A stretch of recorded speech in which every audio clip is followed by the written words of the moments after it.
A las 3 de la mañana me despertó el timbre. Un hombre llamó a mi esposa. «Cariño, dejaste tu bolso en mi coche». Entré por la puerta de mi casa esperando el caos habitual de un martes por la noche.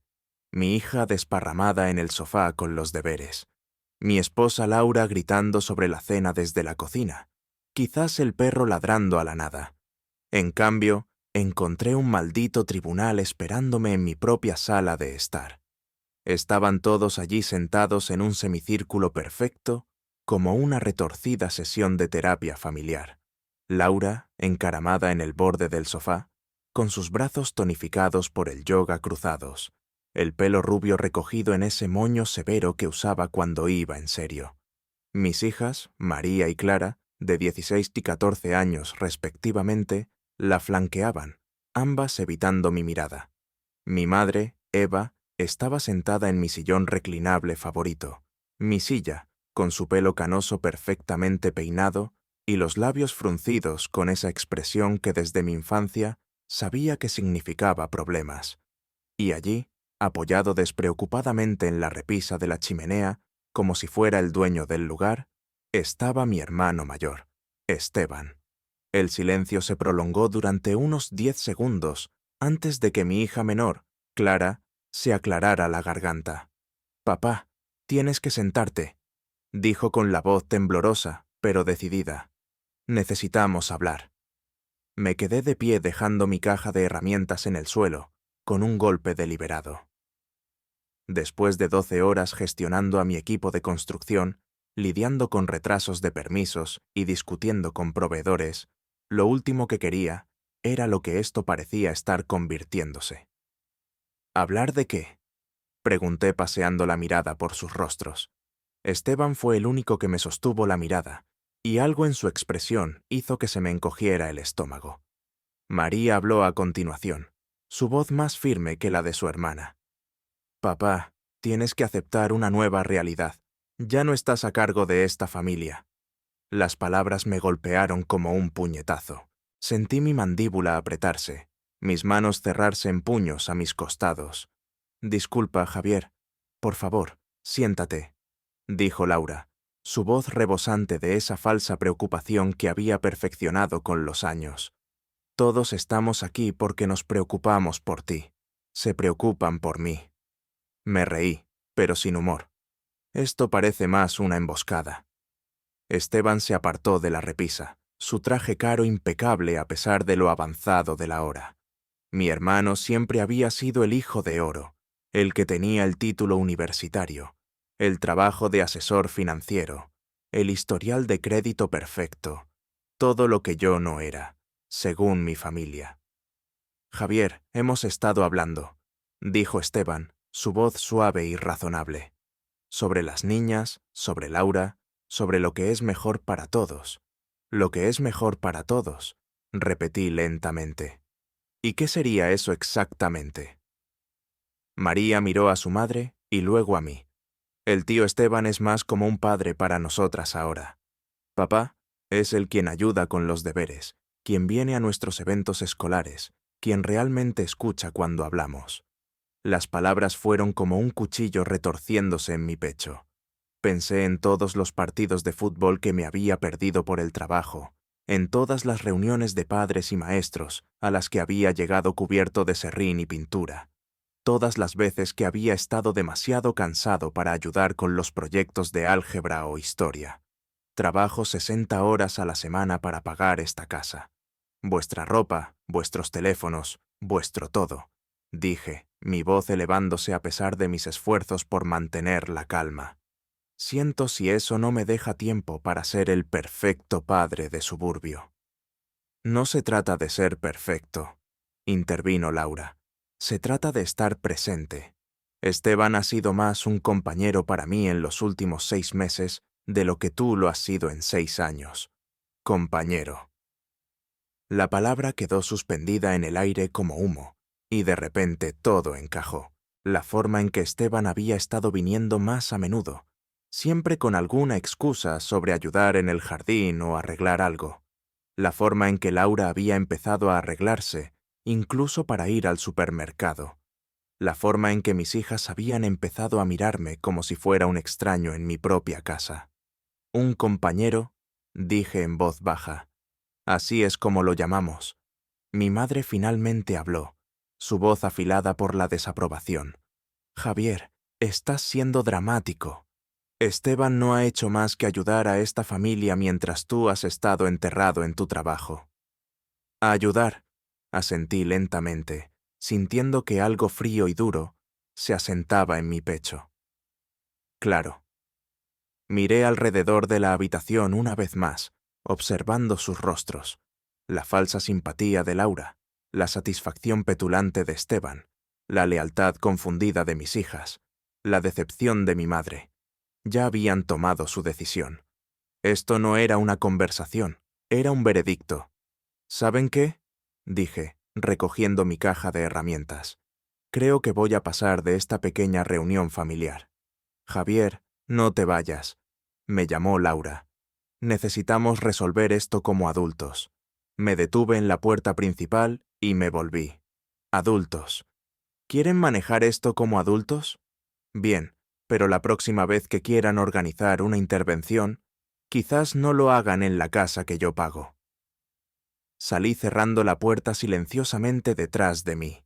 El aire de la noche era fresco en mi rostro, y me quedé en mi propio porche, sintiéndome como un extraño. A través de la ventana podía verlos ya acurrucados, probablemente discutiendo lo irracional que estaba siendo, como esto solo demostraba su punto sobre mi incapacidad para comunicarme. Subí a mi camioneta y conduje hasta la casa de Pablo. Pablo Morales había sido mi mejor amigo desde el instituto, la única persona que se había quedado a mi lado durante mi divorcio de mi primera esposa, al empezar mi negocio de construcción a través de todos los altibajos de los últimos 20 años. Me echó un vistazo a la cara cuando abrió la puerta y se hizo a un lado para dejarme entrar. ¿Qué pasó?, preguntó dándome una cerveza de su nevera. Le conté todo desde el momento en que entré por la puerta de mi casa hasta el momento en que salí. Pablo escuchó sin interrumpir, su rostro curtido, poniéndose más serio con cada detalle. Así que básicamente te dijeron que Esteban es el nuevo hombre de la casa, dijo cuando terminé. Más o menos. Y Laura lo llamó su compañero. Sí. Pablo se quedó en silencio por un largo momento, quitando la etiqueta de su botella de cerveza. Javier, me he estado preguntando cuándo te ibas a dar cuenta. Lo miré fijamente. ¿Darme cuenta de qué? Tu esposa ha estado teniendo una aventura con tu hermano durante meses, tío. Pensé que lo sabías y simplemente estabas eligiendo ignorarlo. Las palabras me golpearon como un puñetazo, aunque una parte de mí lo había sospechado. Oírlo en voz alta lo hizo real de una manera que me dejó sin aliento. ¿Cuánto tiempo hace que lo sabes?, pregunté. Los vi juntos en ese restaurante del centro hace unos 3 meses. No estaban siendo exactamente sutiles, cogidos de la mano sobre la mesa, ella riéndose de todo lo que él decía. Supuse que tenías que saberlo. Dejé mi cerveza, mis manos temblando ligeramente. No lo sabía. Quiero decir, sospechaba que algo andaba mal, pero pensé que tal vez ella solo estaba, no sé, pasando por algo. Lo siento, Javier. Debería haber dicho algo antes. No dije poniéndome de pie. Hiciste bien. Esto es algo que necesitaba ver por mí mismo. Conduje a casa alrededor de la medianoche, esperando que la casa estuviera oscura y silenciosa. En cambio, encontré el Mercedes de Esteban todavía aparcado en mi entrada y las luces encendidas en la sala de estar. Me senté en mi camioneta durante unos minutos, observando las sombras moverse detrás de las cortinas, y sentí que algo oscuro y frío se asentaba en mi pecho. Mañana decidí las cosas iban a cambiar. A la mañana siguiente me desperté en el sofá de Pablo con tortícolis y el sabor a cerveza rancia en la boca. Mi teléfono mostraba 118 llamadas perdidas, la mayoría de Laura, algunas de mi madre, unas pocas de las niñas. Las borré todas sin escuchar los mensajes de voz. Pablo ya estaba levantado haciendo café en su cocina cuando entré tambaleándome. Tienes una pinta horrible, dijo dándome una taza. ¿Te sientes peor? Me senté en la mesa de su cocina y me froté las sienes. Necesito saber exactamente qué ha estado pasando en mi casa. ¿Qué quieres decir? Quiero decir que necesito pruebas. Si Laura ha estado engañándome con Esteban, tiene que haber pruebas en alguna parte. Pablo se sentó frente a mí con expresión seria. Javier, ¿qué piensas hacer? No lo sé todavía, pero no voy a dejar que me pinten como el villano en esta historia. No cuando son ellos los que han estado mintiendo y haciendo cosas a mis espaldas. Después del café y una ducha en casa de Pablo, conduje a mi casa. El coche de Esteban no estaba, y el estudio de yoga de Laura no abría hasta las 10, lo que significaba que probablemente todavía estaría en casa. Necesitaba entrar en la casa y mirar alrededor sin que ella lo supiera. Usé mi llave en silencio, escuchando en busca de sonidos de movimiento. La casa estaba en silencio, y pude ver por la ventana de la cocina que el coche de Laura no estaba en el garaje. Perfecto. Fui directamente a nuestro dormitorio y empecé por su mesita de noche. Nada inusual, solo la típica colección de loción de manos, gafas de leer y novelas románticas. Pero cuando abrí su portátil, me tocó el gordo. Había dejado su correo electrónico abierto y justo en la parte superior de su bandeja de entrada había un mensaje de Esteban con el asunto. La noche de anoche fue increíble. Mis manos temblaban mientras hacía clic en él. Laura, no puedo dejar de pensar en ti. La forma en que me miraste durante la cena. La forma en que tocaste mi mano cuando Javier no estaba mirando. Sé que acordamos ir despacio, pero me estoy enamorando de ti. No podemos seguir fingiendo que esto es solo físico. Me desplacé hacia abajo por la cadena de correos, mi estómago revolviéndose con cada mensaje. Llevaban juntos al menos 4 meses, quizás más. Los correos electrónicos empezaron de forma bastante inocente. Esteban ofreciéndose a ayudar con las reparaciones de la casa. Laura agradeciéndole por ser tan comprensivo durante lo que ella llamaba un momento difícil en mi matrimonio, pero escalaron rápidamente. Para la segunda semana hablaban de quedar para tomar un café. Para la tercera, el café se había convertido en almuerzo. Para la cuarta, el almuerzo se había convertido en visitas por la tarde al apartamento de Esteban, mientras yo estaba en el trabajo y las niñas en la escuela. Los correos electrónicos más recientes eran lo suficientemente explícitos como para enfermarme. Descripciones detalladas de lo que habían hecho en mi cama, en mi ducha, en mi sofá. Planes para futuros encuentros. Discusiones sobre cómo manejar la situación de Javier. En un mensaje particularmente condenatorio, de hacía 2 semanas, Laura había escrito: «Creo que es hora de que se lo digamos. Las niñas ya te ven más como una figura paterna de lo que ven a Javier. Y honestamente, Esteban, eres todo lo que él no es. Sofisticado, exitoso, emocionalmente disponible. Javier nunca cambiará. Siempre será ese tipo de clase trabajadora que piensa que trabajar con sus manos es suficiente para mantener unida a una familia». La respuesta de Esteban había sido aún peor. «Tienes razón, pero tenemos que ser estratégicos con esto. Javier tiene mal genio y es más fuerte que nosotros dos. Necesitamos asegurarnos de que las niñas y tu suegra estén de nuestro lado primero. Una vez que las tengamos convencidas de que soy la mejor opción para esta familia, Javier no tendrá más remedio que aceptar la situación». Imprimí cada correo electrónico, mis manos temblando de rabia. Luego revisé su teléfono que había dejado cargando en la encimera de la cocina. Más de lo mismo, mensajes de texto, fotos, incluso algunos vídeos que me hicieron querer atravesar la pared de un puñetazo. Pero fueron las fotos las que realmente me afectaron. Fotos de Esteban en mi casa, usando mi delantal mientras cocinaba para mi familia. Fotos de él ayudando a María con los deberes en la mesa de mi cocina. Fotos de él y Laura juntos en los eventos escolares de las niñas. Eventos en los que yo había estado trabajando hasta tarde, confiando en mi hermano para representar a nuestra familia. Incluso había un selfie de Esteban y Laura en mi cama, ambos sin ropa y sonriendo a la cámara. La marca de tiempo mostraba que había sido tomada el martes pasado por la tarde, mientras yo lidiaba con una crisis en una obra. Reenvié todo a mi propio correo electrónico. Luego borré los mensajes enviados de su teléfono, que se preguntara cómo lo había descubierto. Cuando oí su coche en la entrada, estaba sentado en la mesa de la cocina con una taza de café y una pila de correos electrónicos impresos esperando. Entró por la puerta del garaje con la esterilla de yoga colgada del hombro, con aspecto relajado y feliz, hasta que me vio. Javier dijo su voz cuidadosamente neutral. «Pensé que te quedabas en casa de Pablo». «Cambio de planes», dije señalando la silla frente a mí. «Siéntate, Laura. Necesitamos hablar». Se quedó de pie, sus ojos moviéndose hacia los papeles frente a mí. «¿Qué son esos?» «Tus cartas de amor», dije con calma. «Todas ellas. 4 meses de correos electrónicos y mensajes de texto entre tú y mi hermano. Cosas muy románticas, muy detalladas». El color desapareció de su rostro, pero para su crédito no intentó negarlo.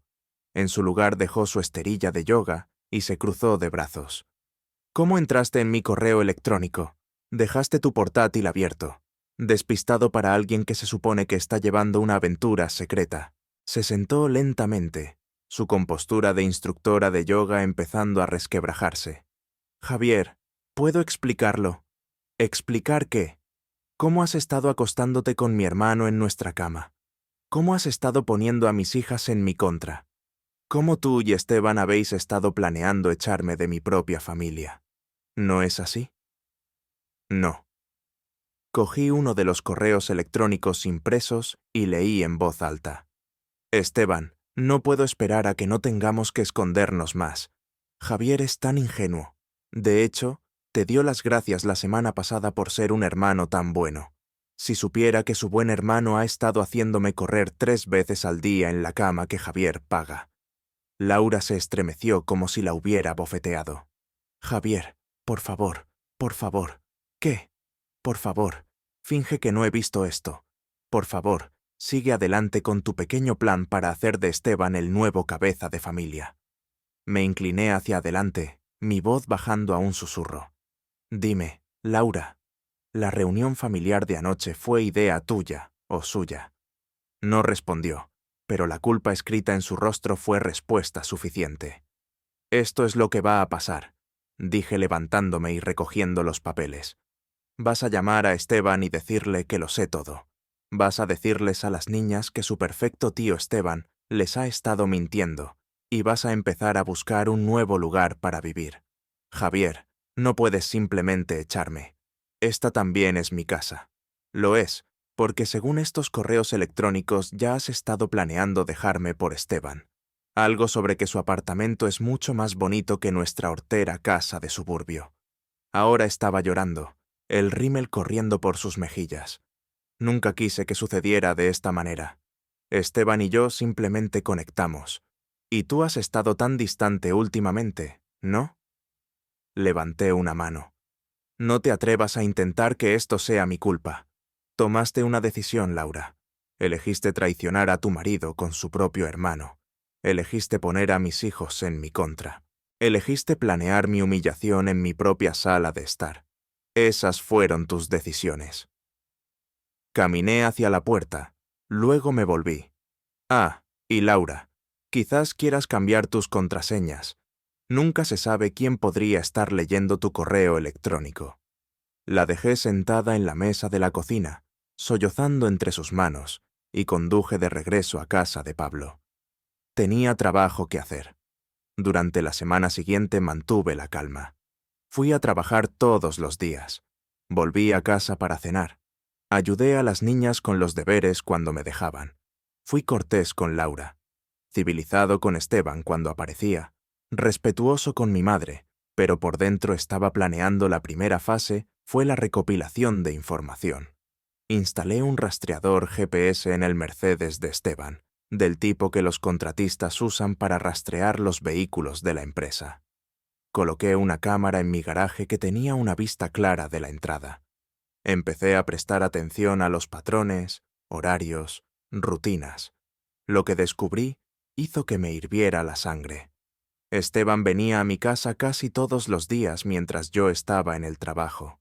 Llegaba alrededor del mediodía, se quedaba 2 o 3 horas, y luego se iba antes de que las niñas llegaran de la escuela. Los miércoles, cuando el estudio de yoga de Laura estaba cerrado, pasaban toda la tarde juntos. Pero no fue solo la aventura lo que me afectó, fue la forma en que se había instalado en mi casa. El rastreador GPS mostró que paraba en el supermercado antes de venir, comprando comida con la lista de la compra de mi familia. La cámara lo captó cortando mi césped, lavando el coche de mi esposa, jugando al baloncesto con mis hijas en la entrada. Me estaba reemplazando sistemáticamente en mi propia vida. El punto de quiebre llegó un viernes por la tarde. Había salido temprano del trabajo para recoger materiales para un proyecto de fin de semana y decidí pasar por casa para mi buena cinta métrica. El coche de Esteban estaba en la entrada y a través de la ventana de la sala de estar pude verlo a él y a Laura en el sofá. No solo estaban siendo íntimos, estaban acurrucados, hablando, riendo juntos como una pareja de verdad, como si pertenecieran allí y yo fuera el intruso. Me senté en mi camioneta durante 10 minutos observándolos por la ventana, sintiendo que algo frío y duro se cristalizaba en mi pecho. Luego conduje hasta el estudio de yoga de Laura. Mónica y Jazmín, las 2 amigas más cercanas y socias de Laura, estaban allí preparando las clases de la tarde. Las conocía desde hacía años. Habían estado en barbacoas en mi casa, en fiestas de cumpleaños de mis hijas, en reuniones festivas. Siempre habían sido amables conmigo, tratándome como parte de su familia extendida de yoga. «Javier», dijo Mónica alegremente cuando entré, «¿qué te trae por aquí?» «Laura no está hoy». «Sé dónde está Laura», dije en voz baja. «Está en casa con mi hermano». La sonrisa se desvaneció del rostro de Mónica.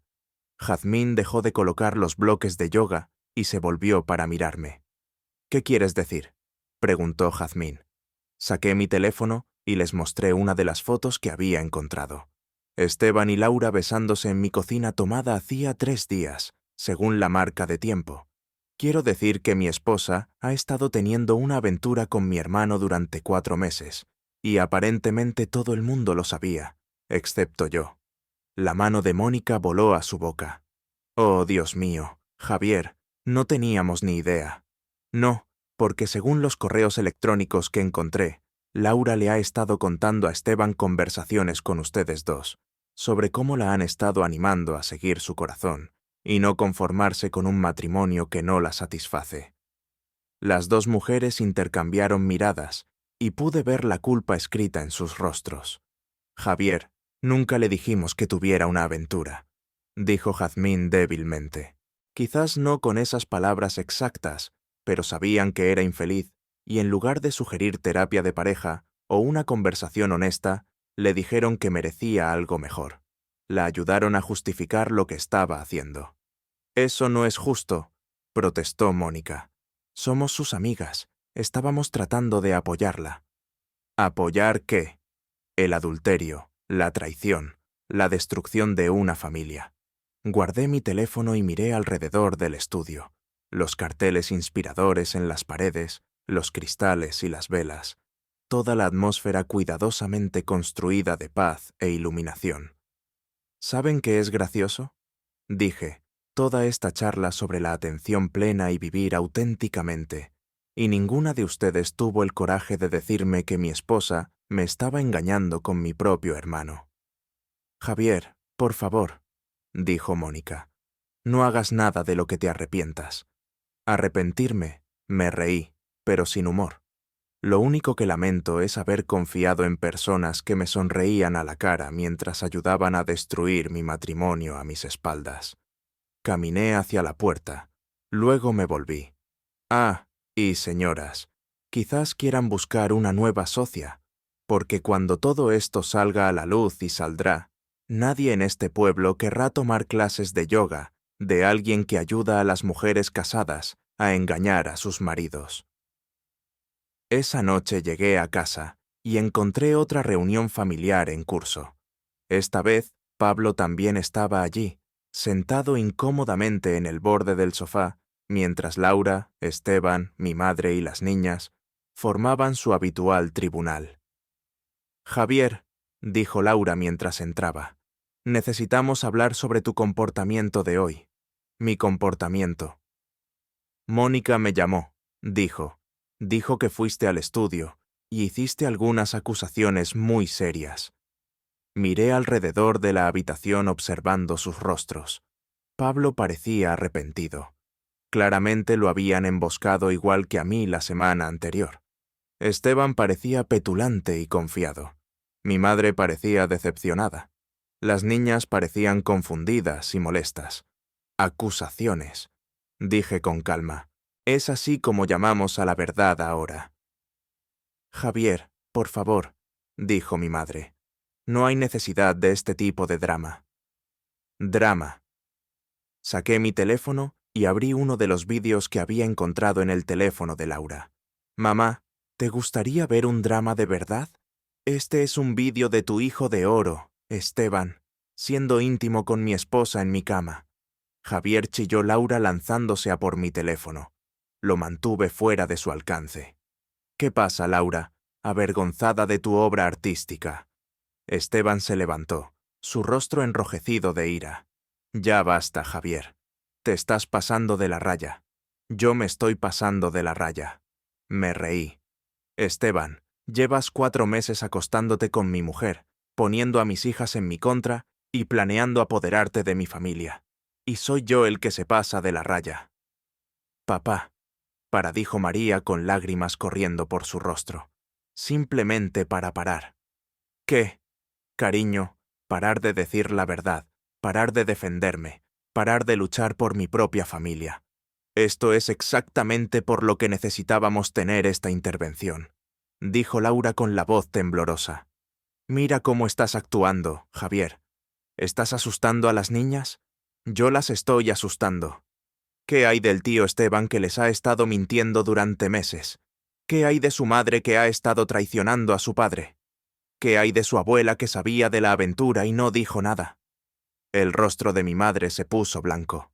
«Javier, yo nunca. ¿Qué, mamá? ¿Nunca lo supiste?» Pablo se dio cuenta en una tarde.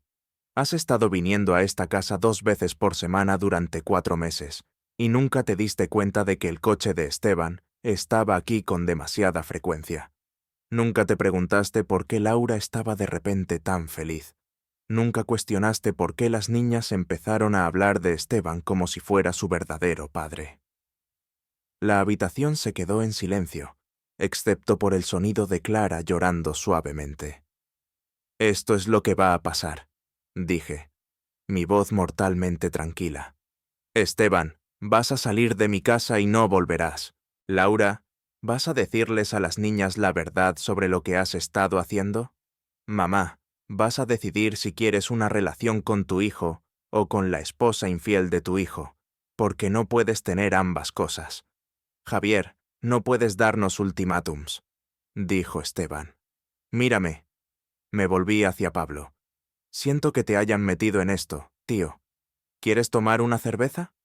Pablo se levantó de inmediato. «Sí, vamos». Mientras nos dirigíamos a la puerta, Laura nos llamó. «Javier, si sales por esa puerta, no te molestes en volver». Me detuve y me di la vuelta una vez más. «Laura, construí esta casa con mis propias manos. Pagué cada mueble, cada electrodoméstico, cada brizna de hierba en el jardín. ¿Quieres que me vaya? Vas a tener que hacerlo mejor que con una aventura y una intervención familiar». Pablo y yo fuimos al Ancla, el bar de mala muerte donde la mayoría de los contratistas locales pasaban el rato después del trabajo. En una hora, medio pueblo sabía que Laura Carter estaba engañando a su marido con su propio hermano. Por la mañana la historia estaría en todas partes. Las 2 semanas siguientes fueron un torbellino de abogados, acusaciones y cotilleos de pueblo. Laura solicitó el divorcio, alegando que yo era emocionalmente dañino y mentalmente inestable. Yo presenté una contrademanda con pruebas de adulterio y exigí la custodia total de las niñas. Esteban intentó hacer de pacificador, sugiriendo terapia familiar y mediación. Le dije exactamente dónde podía meterse sus sugerencias. Mi madre tomó partido, el equivocado. Se mudó con Esteban temporalmente, afirmando que estaba ayudando a la familia a sanar.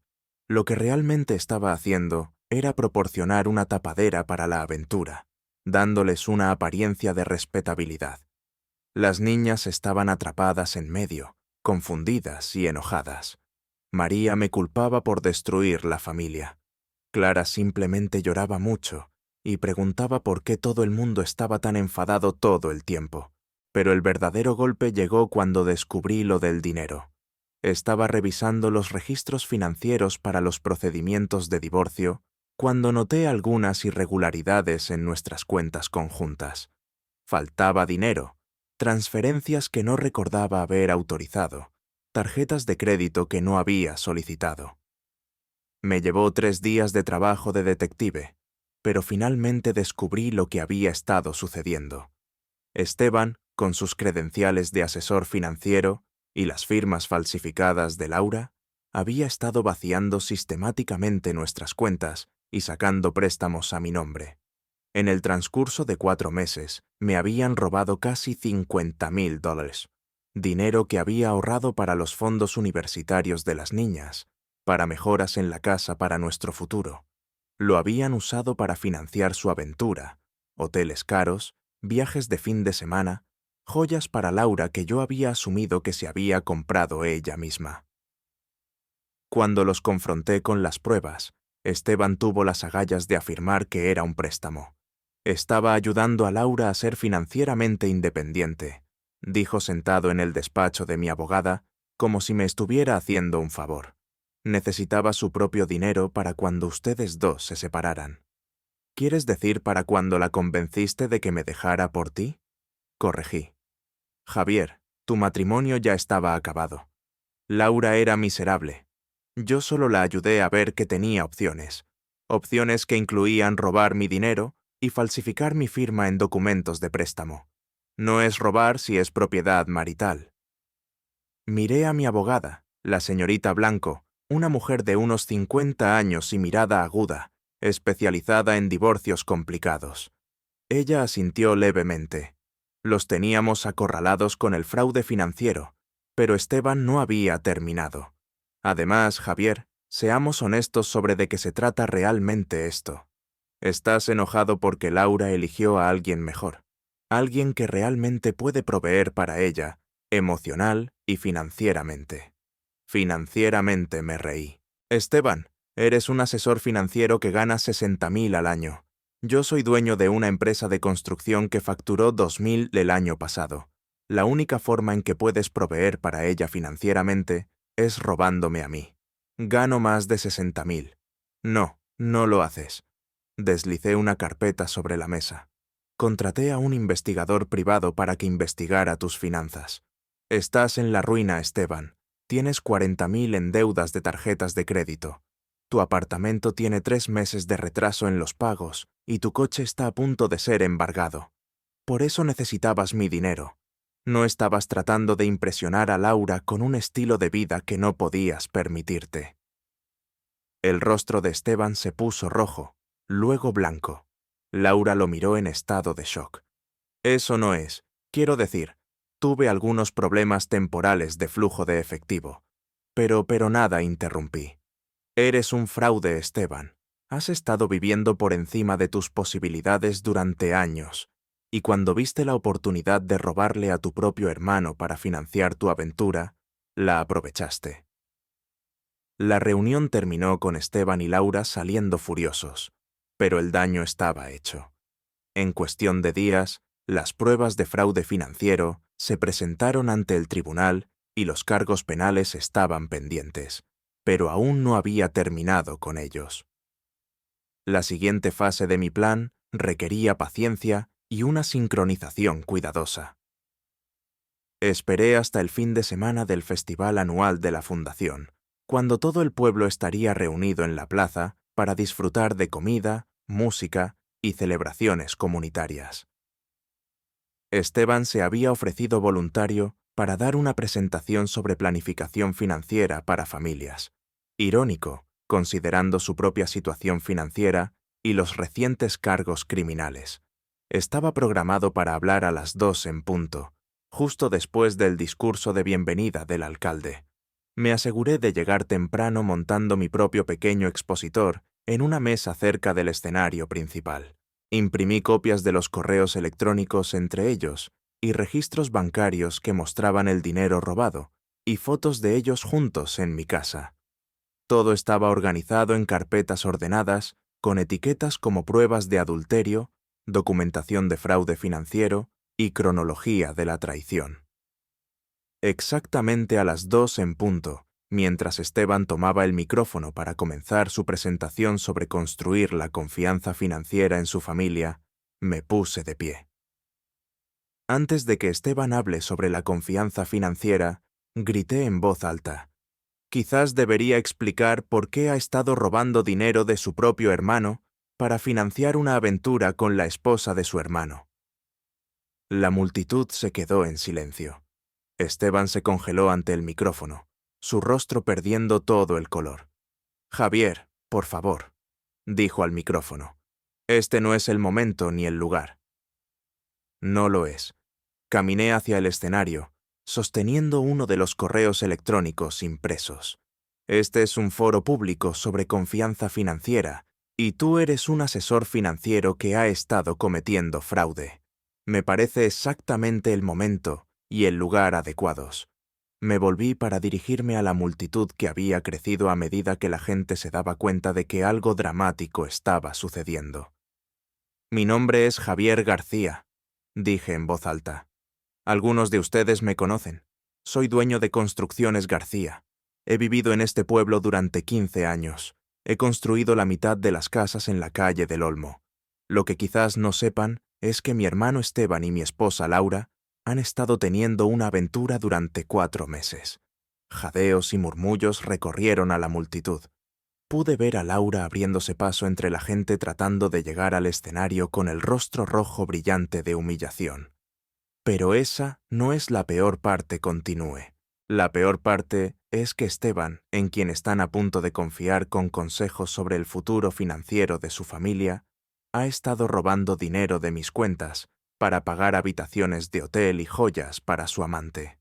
Javier, para. Laura había llegado al frente de la multitud y estaba tratando de subir al escenario. Parar. ¿Qué, Laura? Parar de decir la verdad. Levanté un extracto bancario.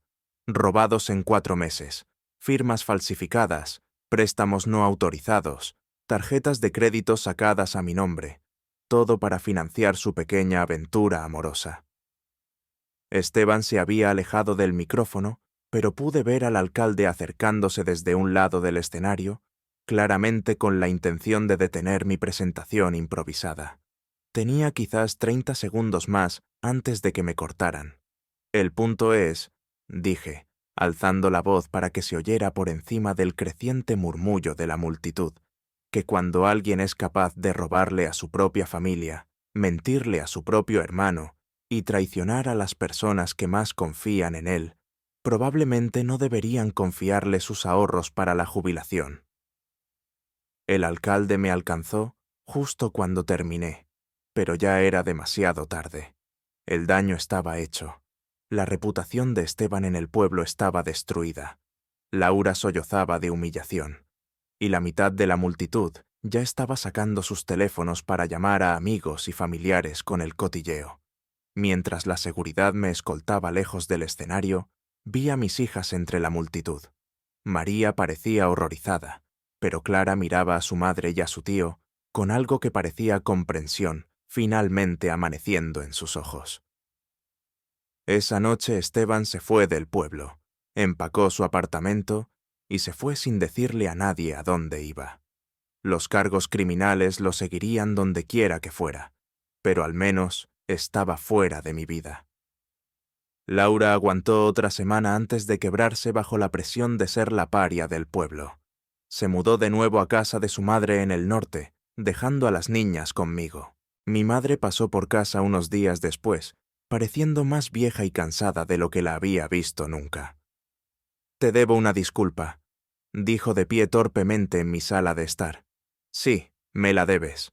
Pensé que quizás si Esteban y Laura eran felices juntos, y si las niñas eran felices, entonces quizás funcionaría para todos. No me di cuenta de lo del dinero, ni de cuánto habían estado manipulando la situación. Mamá, le mintieron a todo el mundo, incluyéndote a ti.